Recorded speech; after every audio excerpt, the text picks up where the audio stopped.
तेज चक्रवर्ती और चक्रवर्ती में क्या अंतर है? हे गुरुवार, पहले जो चक्रवर्ती होता है वो चक्रवर्ती कहीं पे अधिकार जमाता नहीं है, उसके आदर्श इतने अच्छे होते हैं सारे लोग उसको पूरे अधिकार दे देते हैं।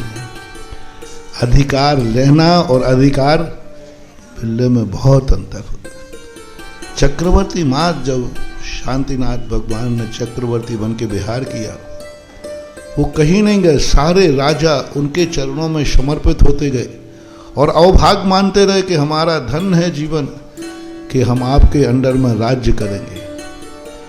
इसी प्रकार चक्रवर्ती का सबसे बड़ी, वो ठीक है भरत बाहुबली वाला एक हुंडा और सर्पने की देन के, बाकी चक्रवर्ती मात विचरण करता है। सब राजा स्वतः ही आकर के अपने आप को अवभाग्य मान करके समर्पित होते हैं।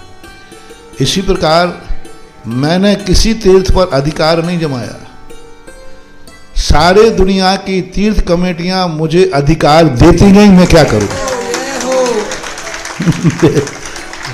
ये देखो, मेरा कोई तीर्थ नहीं है और मेरे पास जितने तीर्थ हैं इतने जगत के किसी के पास नहीं, क्योंकि मैंने किसी तीर्थ को कभी अधिकार जमाया ही नहीं। लेकिन आप जैसे भक्तों को, कमेटियों को लोग अवभाग्य मानते हैं कि हमारा क्षेत्र महाराज के अधिकृत हो जाए तो हम धन्य हो जाएं। जय हो, जय हो। लोग आते हैं कमेटियां, मैं कहता हूं भैया मेरे लिए समय नहीं है, मैं बोले हमें कुछ नहीं चाहिए, बस इतना कह दीजिए यह क्षेत्र हम अपने आशीर्वाद के अंतर्गत लेते हैं, अधिकृत कर दीजिए।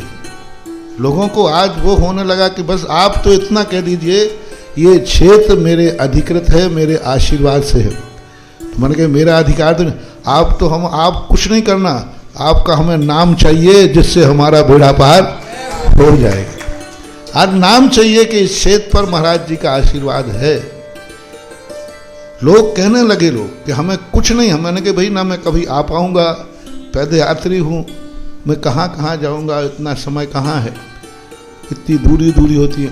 बोले आपको कोई आने जाने की जरूरत है, बस आपका तो एक आशीर्वाद दीजिए जिससे बस मुझे दुनिया से ये कहना है ये क्षेत्र सुधा सागर महाराज की आशीर्वाद से अधिकृत और उनकी भावनानुसार उनके निर्देशन में बन रहा है।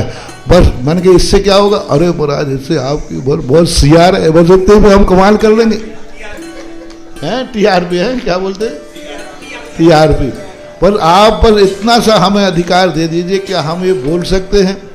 कहीं हमने बोल दिया और आपने कह दिया कि नहीं मेरी अनुमति से नहीं है। बस इतना चाहते हैं कि इस क्षेत्र पर जो कुछ भी हो रहा है महाराज के निर्देशन में हो रहा है। फिर मैंने कि इससे और क्या लाभ है? बोले महाराज जी यह नाम सुनते ही लोग दान के संबंध में पूछते नहीं हैं, वो कहते महाराज के निर्देशन में हो रहा है तो आपको लोग कितना चाहिए वो देने को तैयार हो जाए। अब ये भक्तों की समर्पण है। लोग आजकल लिख देते हैं, विधानों में लिख देते हैं इस क्षेत्र पर महाराज जी की आज्ञा के बिना कोई कार्य नहीं होगा, उनकी आज्ञा अंतिम, क्या बोलते उनका निर्णय अंतिम और सर्वमान्य होगा। हमें पता ही नहीं है,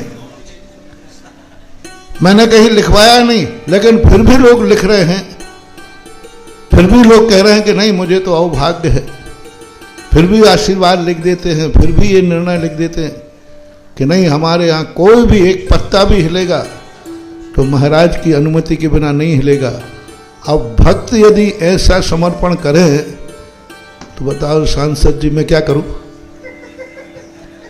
हम मैं नहीं कर सकता, मैं कुछ नहीं कर सकता, भक्त को हम रोक नहीं सकते, हम आदेश भी नहीं दे सकते नहीं तुम ऐसा नहीं करोगे।